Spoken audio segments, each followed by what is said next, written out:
Hello, I'm going to spend the next couple of minutes going over the instructions for the files that were sent to you via Egnyte. So at a minimum, you should see 4 files in your folder. The max amount could vary, and it's possible to have as many as 6 or maybe even more files than that. And regardless of the amount of files that you have, you want to be sure to download and save each file to your computer. And the easiest way to do that is just by checking the box here and then clicking on the download selected link right here on the right side of the page. So now I want to go over each file that you'll see in your folder, and for sure again you'll see 4 files included. That would be the client file, the federal tax file, form W-7, and line 6D instructions. So the client file contains the federal returns, supporting statements and schedules, and if applicable, any state returns. And you'll want to be sure to use this file for your own review. And if you encounter any inaccuracies, let us know so we can make the correction. You don't want to sign and send the tax returns to the taxing authorities if a return is not accurate.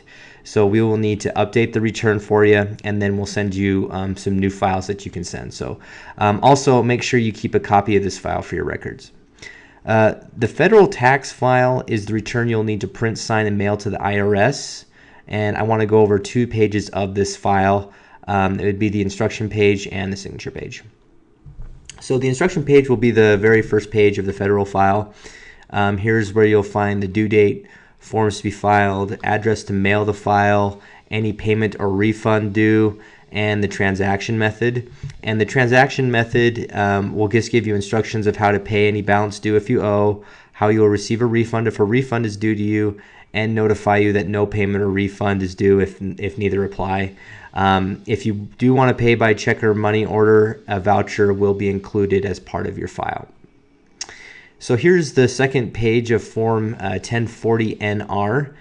Here is where the taxpayer will need to sign and date. And the taxpayer is the individual who is listed first on the tax return. So in this example, John would be the taxpayer. So when signed, you'll want to be sure to mail all pages in the file to the address on the instruction page.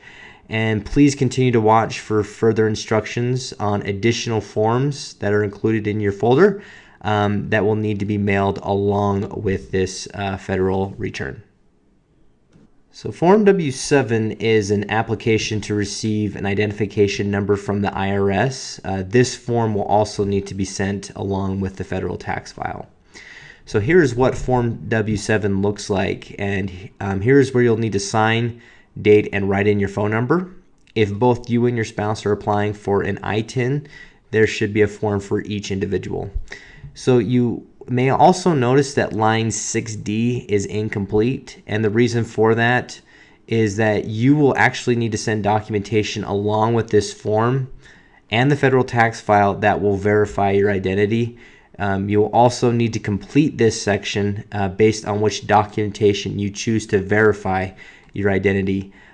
This section needs to be completed by you, again, based on which documentation you have selected to send. And that leads us to the next file. And that next file would be the line 6D instructions. So this file is taken directly from the Form W-7 instructions. This provides guidance on what type of documentation the IRS will accept as proof of your identity. So once you get the proper documentation together, you will need to send this documentation to the IRS along with the federal tax file and Form W-7. And again, please don't forget to complete line 6D of Form W-7 before sending. So one form you may receive is a state file. And in this video, I'm going to use a state of Utah return as an example. So like the federal file, the state file will also have an instruction page on the very first page. You will find the due date, forms to be filed, any payment or refund due, address to mail the file, and the transaction method. So you'll also need to sign the return before mailing, and for the state of Utah, the taxpayer signs and dates here. And if you are filing a joint return, the spouse will sign and date here. Other states will have similar requirements, and when signed, again, be sure to mail all pages in the file to the address on the instruction page. So another form that you may receive is an estimated tax payment voucher. So this is an example of a voucher. These are payments that are made for the current tax year. So I just want to emphasize these are not installment payments for your tax bill if you owe anything. These are actually payments that will be applied to your next year's tax return. You can have federal estimated tax payments such as the one shown here, or you could have state estimated tax payments, vouchers included, and that just depends on the rules of the state if those are required. So there can be up to 4 vouchers, so pay close attention to each due date. The instructions for filing are listed here, and the due date is listed here. And if you are mailing payments, be sure to detach here and mail the voucher along with payment. So in conclusion, you will need to send the federal tax file, Form W-7, and the necessary documentation from line 6D to the address on the instruction page of the federal file. And also, if required, you will also need to mail the signed state tax return to the address on the instruction page of the state file. If you do have any questions, please do not hesitate to contact us. Thank you.